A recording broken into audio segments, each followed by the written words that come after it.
네, 그동안 개인 투자자들의 원성이 컸던 공매도 제도를 정부가 한시적으로 금지하는 방안을 검토하고 있습니다. 이참에 제도 자체를 뜯어 고치자는 목소리도 나오는데 왜 그런 건지 따져보겠습니다. 자, 홍영 기자, 공매도에 대한 불만은 늘 있어 왔는데 이번에 다시 불거진 이유가 있습니까? 네, 최근에 주가가 급락하면서 개인 투자자들 피해가 큰데요.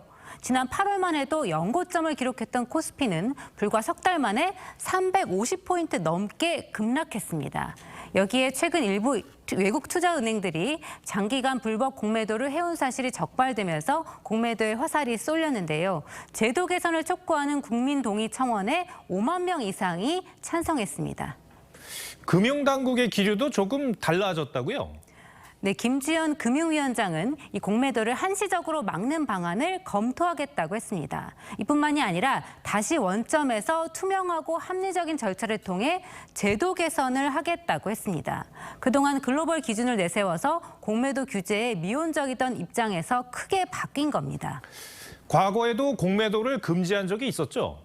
네, 공매도 전면 금지는 지금까지 3차례 있었습니다. 글로벌 금융위기 때와 유럽 재정위기 때 일시적으로 금지했고 코로나19 사태 때는 재유행으로 금지 기간이 연장되기도 했습니다. 이후 시가총액이 큰 대형주 위주로만 허용하고 있습니다.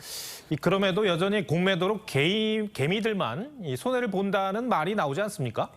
네, 이 공매도는 없는 주식을 미리 빌린 다음에 팔아서 주가가 떨어진 뒤 되사는 방법으로 이익을 내는 그런 방법입니다. 이 주식을 빌리려면 신용도가 높아야 해서 여러 가지 제약이 많은데요. 그래서 개인보다는 기관이 유리한 일종의 도매 시장입니다. 하지만 무턱대고 주가를 올리는 시세 조종을 막기도 하는데요. 실제로 라더견 일당이 손을 댄 주식 대부분은 공매도가 금지된 종목들이었습니다.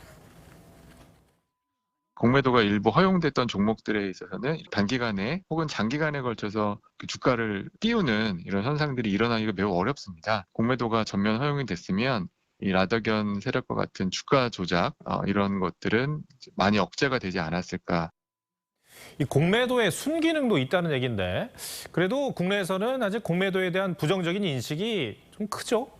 네, 그렇습니다. 이번처럼 외국계나 기관 투자가들이 불법을 저질러도 솜방망이 처벌에 그친다는 게 문제입니다. 법이 개정돼서 형사처벌도 가능해졌지만 아직까지 처벌받은 사례는 없습니다. 이 법이 바뀌기 전까지는 1억 원 이하의 과태료가 전부였습니다. 전문가들은 선진국 수준으로 제도를 정착시키려면 시장 감시를 강화하고 처벌 수위를 높여야 한다고 지적합니다. 처벌 수위가 저희가 낮지요. 그럼 불법 행위들이 발생하더라도 제재력이 약하다 보니까 벌어진 것 같기는 해요. 자본시장은 누가 교란 행위를 했을 경우에 일벌백계를 해서 다시는 하지 못하도록 하는 효과도 있어야 되는데 저희가 제재 수위가 좀 낮다고 봅니다. 네, 투자자들이 신뢰할 수 있는 방향으로 개선이 됐으면 좋겠습니다. 알겠습니다. 홍영 기자, 잘 들었습니다.